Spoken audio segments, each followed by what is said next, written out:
music, R&B, hip hop, pop, I still get you. reggae, EDM, indie, old school, Side. Check it. and sports talk. Right here. WorldStarHitRadio.com.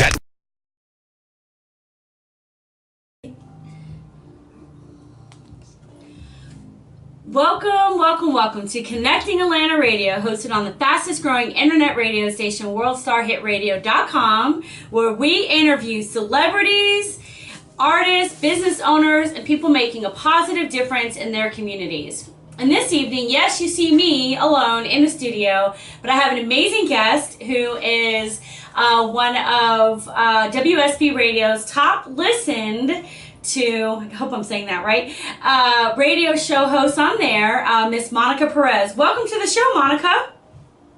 Thank you so much. Happy to be here.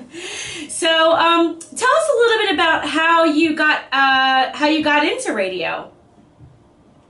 It's such a weird story, totally unintentional. It's so many people try so hard to break into media, and it's funny because I have, it just was never something that entered my mind. I was an investment banker, then I took 10 years off to have kids, and I was going back to be, kind of expand my credentials in finance. I was studying for the CFA, which is like a credential for becoming a hedge fund manager.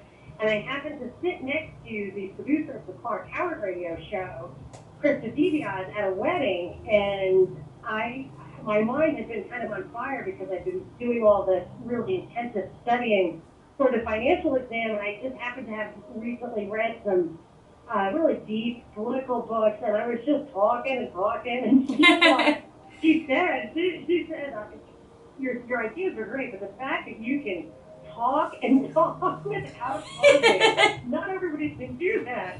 You might want to try radio. And she actually got me an on-air audition. I think it was midnight on a Saturday night.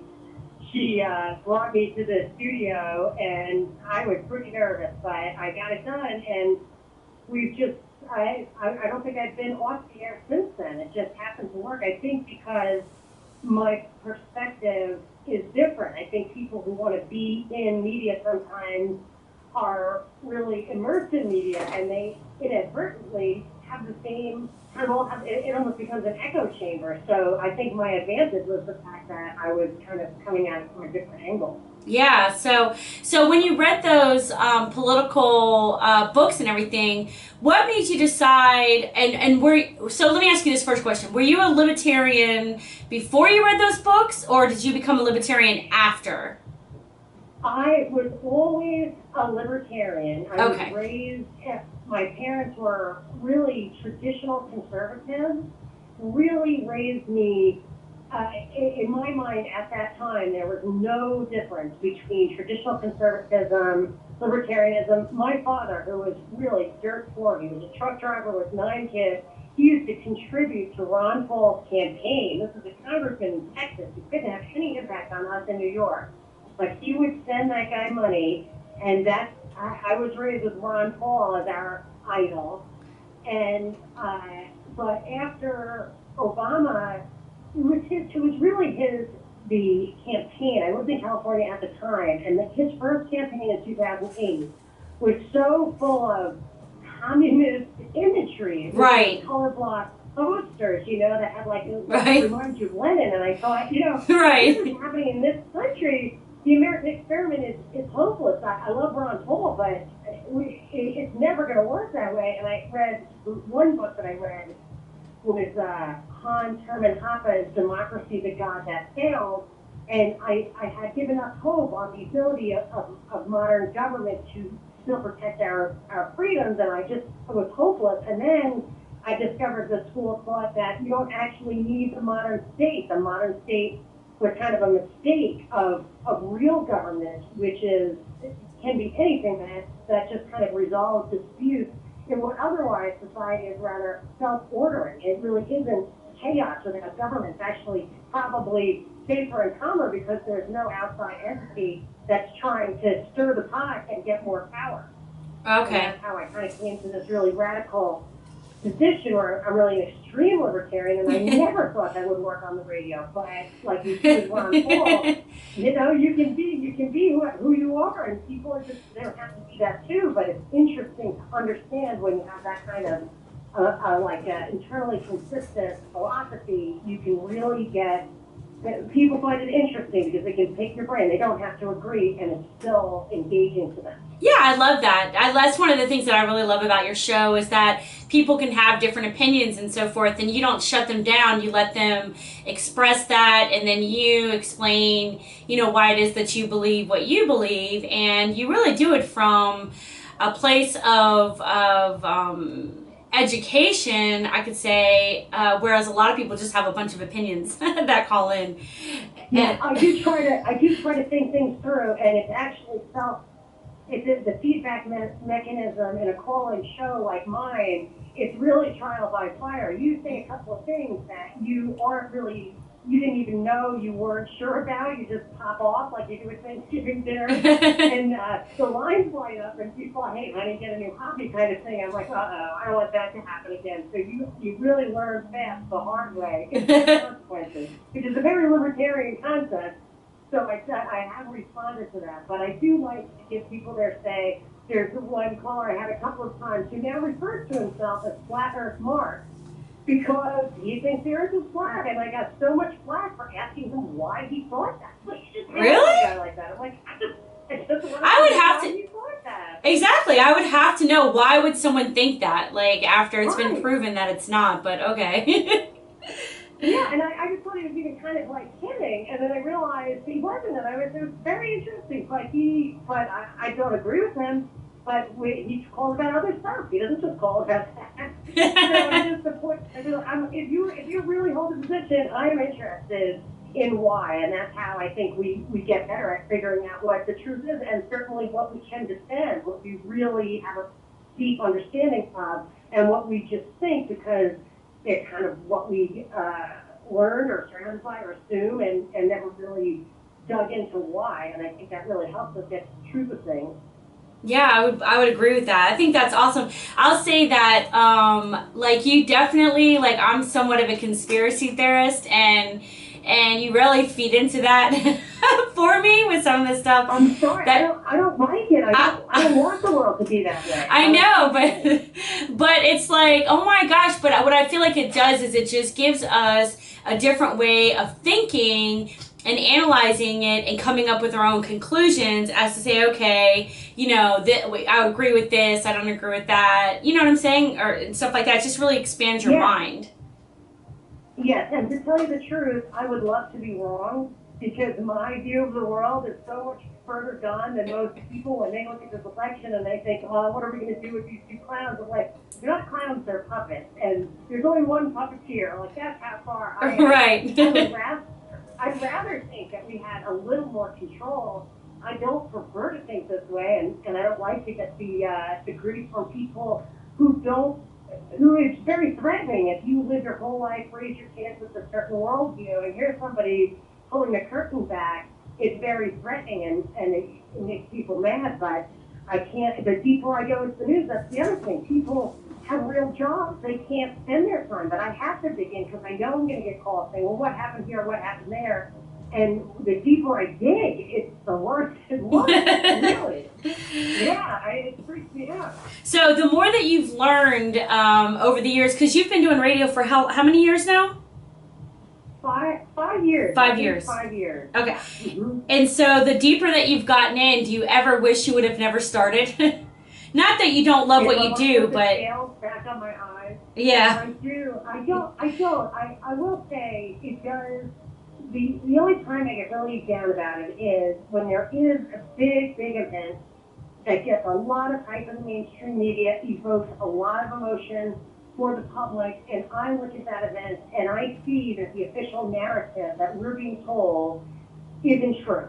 Right. So when I see that and people are still in a heightened state of emotion, I don't want to get on the air and say, oh, you guys are being fooled. It bums me out because I'm not going to get through to anybody in that state of emotion, and that's, I think, why they make these things so emotional. They really want you to open your heart up for what they want. So if they want to make you think there was a terrorist attack that was 100% related to a Syrian refugee because they want to justify a war in Syria, they get people emotional about it, and that's hard to break through. And so when I feel like there's no value in trying to get out there too soon or whatever, that's when I feel like, I don't want to disturb people. Right, yeah.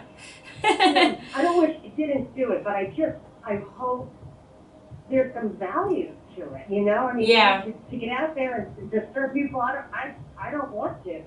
And I just wonder, I hope that there is some value simply in prompting people to think through what they think they know based on this stuff that gets pumped out from the mainstream media that never really has much evidence. I mean, there is no reason to believe it except for your face in the media. And I think if I do one thing and just ask people to hold the mainstream media up to the same standards that they hold alternative media or your cousin at the end of Thanksgiving, Yeah. If they could just get that thing orderly, maybe that would be worth it. But yeah, it does get a little stressful sometimes. So now you've been in radio for about 5 years, and so you went to Harvard. When I read that, I was like, I had never knew that when I was listening to you, but when I knew that I was wanting to interview you, and so I did read up on your bio and just read up on you and stuff like that, so I could learn. And how did you end up transferring from like going to community college to getting to Harvard? Yeah, it was so, again, it's funny. My mother just had 9 kids. She didn't go to college. My father didn't go to college. She didn't always have the best advice, although her heart's in the right place. But one piece of excellent advice she gave us, and almost nobody followed it, was to just start down a path. And if another path opens up that you prefer, go down that path. But if not, if you head down the road to be a nurse and you don't think you're going to like it, but you end up being a nurse, at least you had something. Right. It seems like I've got down paths that I think I know where I'm going, but something else happens. But in this case, my father was, like I said, he was a truck driver. He had 9 kids. He did not go to college, and he hated school. And he also thought school was just for indoctrination, and that a place like Harvard would be the worst. So you couldn't possibly go to Harvard and not come out a mark. Right. So he didn't want me to go to school at all. And he also thought it was a waste of money. And I had it back and forth with him a little bit and said, look, you can't think Harvard, for example, is a waste of money. If I could get into Harvard, surely that would be worth it. And he said, well, if you could get into Harvard and you did not come out a socialist, I guess it would be worth it. So I realized school, yeah, that was it. And he was really a back and forth. He just wasn't happy or anything with that I even had that as a goal. And when I was in high school, I said to my guidance counselor, she said, where do you want to go to school? And I said, I only want to go to Harvard. She's like, well, it's probably not going to happen. It's a long story. I'm not going to tell you all the details, but I basically at that point dropped out of high school. Okay. I just said, you know what, if I can't get into Harvard, what's the point even showing up? So I didn't, and I got a little bit derailed. Well, my mother was super upset by that. And she went back and she said, the girl wants to go to Harvard. Let's get her to Harvard. And well, the counselor said there is a community college honors program. Somebody transferred to Harvard from there once. If we can get her to the community college, there's a chance. So my mother didn't care if I went to a state school or anything. She just wanted me to go to college, and she knew the only thing that I was going to do Let's go to Harvard. Because my father is also a little bit radical like that. He just dismissed anything mainstream. I just really had to make my case. Not that he was going to pay for it. Right. But I went to this community college, and they had a program where they tried to get kids who maybe just didn't have an advantage or didn't know what they were doing or didn't have any money or whatever on a path to Ivy League schools. And I did get into Harvard. I transferred as a junior. They gave me a full scholarship. I was so stupid. They gave me a full scholarship for 3 years. I could have stayed a third year, and I thought, I don't want to be behind. I just don't want to get out there and work. So I went to Harvard for 2 years, and then after that, it was kind of a more traditional approach. I didn't really know what I was doing. You don't really get good advice for that world from the blue-collar parents. they want to give you the advice, but they just don't know how to Yeah. fill out an application for an investment bank. But I managed to stay on a path, and I ended up at Stanford Business School and Law School, and then I came out as an investment banker. So it was really big decision kind of to not work when I started having kids, and I really thought I would never have any kind of career again after that, and I ended up with the radio thing, which I wouldn't have anticipated in a million years. Although people who knew me were like, wow, it's so perfect for you. Why didn't we think of that? Because I never stopped talking. But it's the education behind all that, which actually helps you to create, your and the time off and everything to help you create, to take that next level into getting into radio and sharing that knowledge that you've developed over those years with the rest of us. So. Well, that's an interesting point that you maybe didn't even realize. You pointed that connection. When I learned at Harvard, I've been told, some lady that they ran a plane was like, you should not belittle what you learned at Harvard. And what I learned at Harvard was really a rigorous way of thinking. A lot of people who didn't fall easily for arguments. I disagreed with everybody because I really was basically a libertarian. And no, not too many were there, if any at all. It was hard to stand my ground, but I always wanted to. But it was only, actually, ironically, now that you mention it, when I took off, when I was just home with kids and my husband worked, he didn't care at all he was interested in what I read. He would talk, and he didn't want to censor what I read. He didn't care that I didn't read the newspaper and I only read these deep history books. Mm-hmm. And so I was freed up because I had no one to answer to just go where my curiosity took me, which is why I ended up reading these books that people never even heard of, which you could never talk about around water cooler. Democracy, the God that failed. You don't believe in democracy anymore? What kind of, we can't put you in front of clients. Right. So that's when I had these different ideas, and it appealed to WSB because it was just, they wanted to offer people unique insights. They didn't have to accept or believe my conclusions, but they knew that the discourse would be interesting and original. Yeah, that's awesome. And so how did you feel like when you did take that time off from as an investment banker to raise your kids? Like, how did you feel about interrupting your career to focus, on your children solely? It really was hard because you work so hard. I had so much debt, which I did pay off before I stopped working. But there's a certain amount of pride, everything. And when you go to Harvard and Stanford, you work in investment bank in New York, I didn't even realize it at the time, but the only real measure of worth is actual net worth. Yeah. You don't have any measurement. And I didn't really make any money on it. I paid my bills and I came out break even, kind of.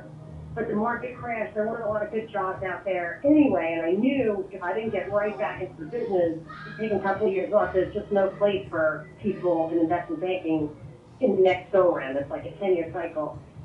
And I always, even now, I don't have regret so much, but I never fulfilled that image of myself that kept me going through. I think I had several weeks where I worked like 110 hours a week where I literally did not go home some night. I worked through the night and then started my next day of work. Oh, wow. You kind of want to achieve yourself. Yes, I mean, it was awful. And I'd have to buy a shirt at the mall across the street. It was a really rough job. And I had a goal of kind of coming out the other side of that as fancy and rich and whatever, and I don't care about the material stuff, but I did feel like that was going to be, I could show my achievement that way. But you grow up and you realize what's important is not what other people think, and I can't, right. I would never trade it. I would never trade what my decisions was, but I love my kids. I want my kids to be people I want to hang around with. I'm not going to get that if somebody else is raising them. Right. So, but it hasn't been a no looking back experience. I mean, I look back and I totally am happy with my decision, but I because I grew up in a house of 9 kids and, not enough stuff, not enough beds to go around. I always had this idea of having a lot of material success, which this is not. Maybe someday, but this is not the path to that. So let me ask you. Baking. I mean, it's a different world. So you have your So I guess you take off from radio during like football season, right? I'm off for football season, and I'm okay with that.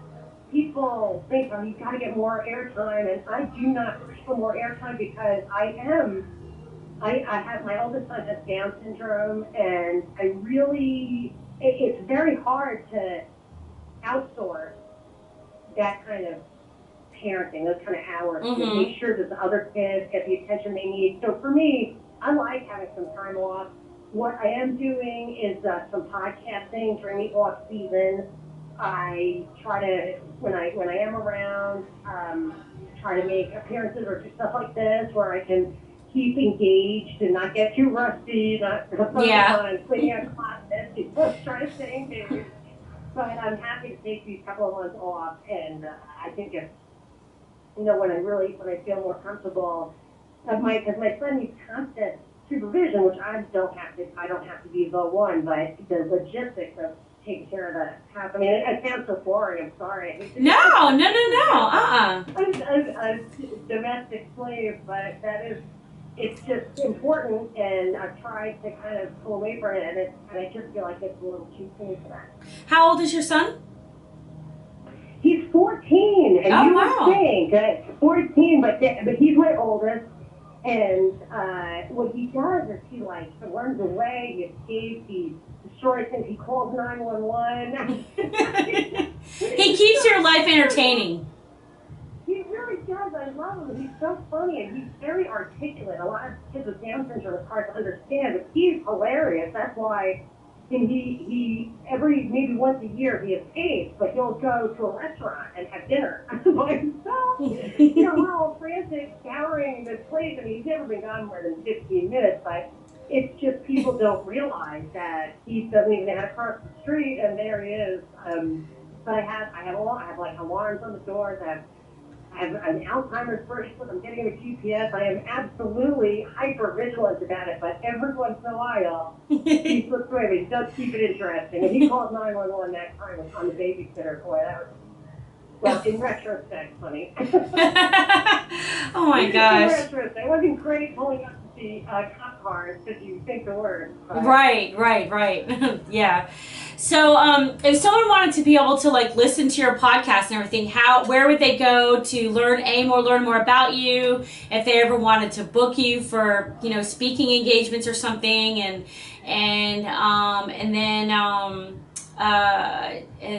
to listen to your podcast and stuff.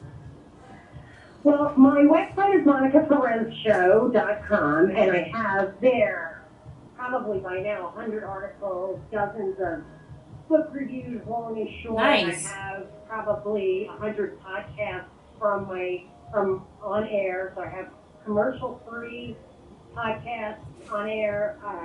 So they're the WSB shows with calls and stuff, but they cut out all the ads and everything, which people like.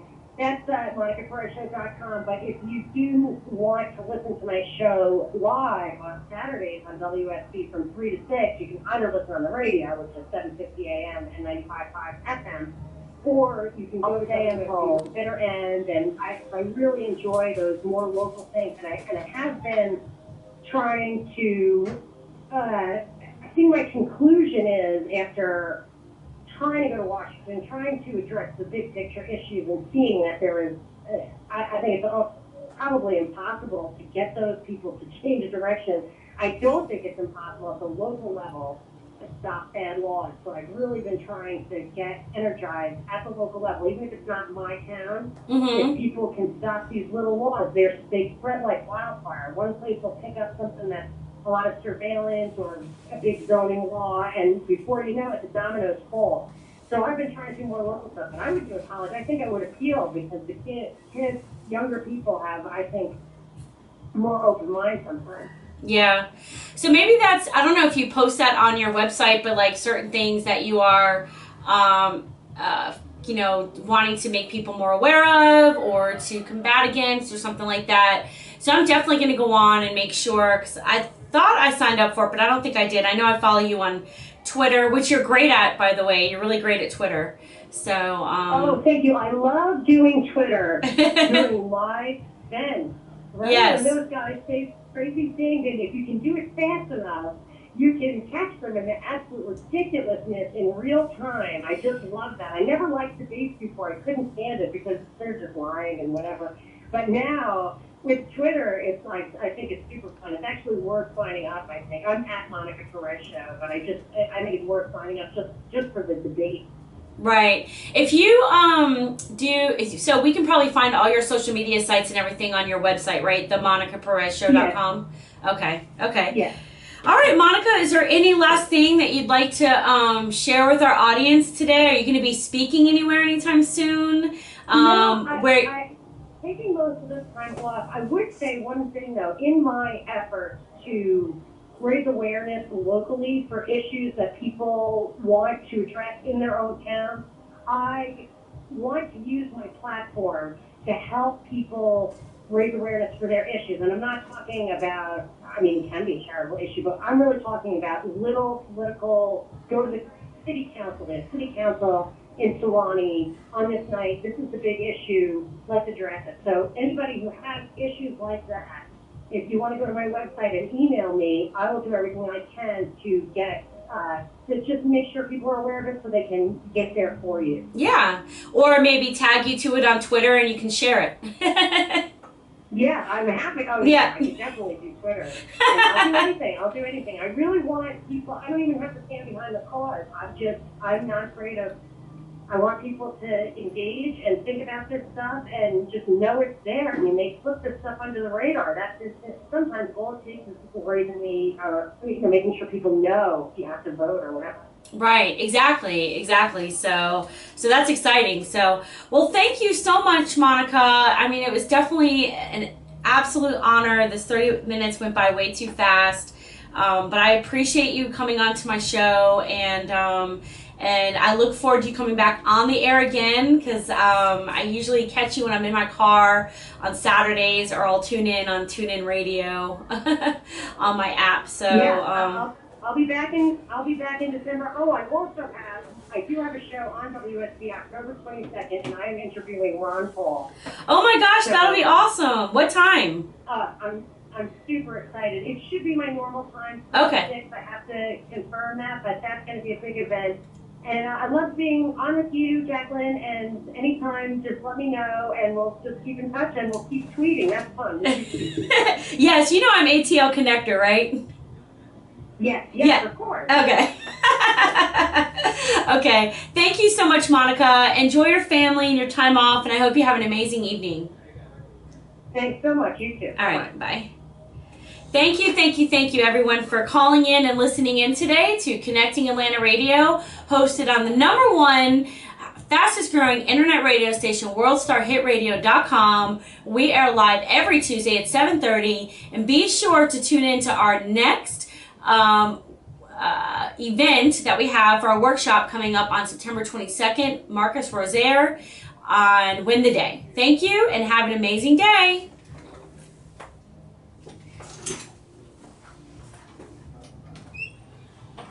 John.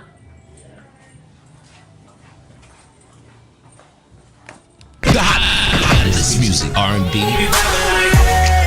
hip hop, pop, I still get you. reggae, EDM, indie, old school, Side. Check it. and sports talk. Right here. WorldStarHitRadio.com.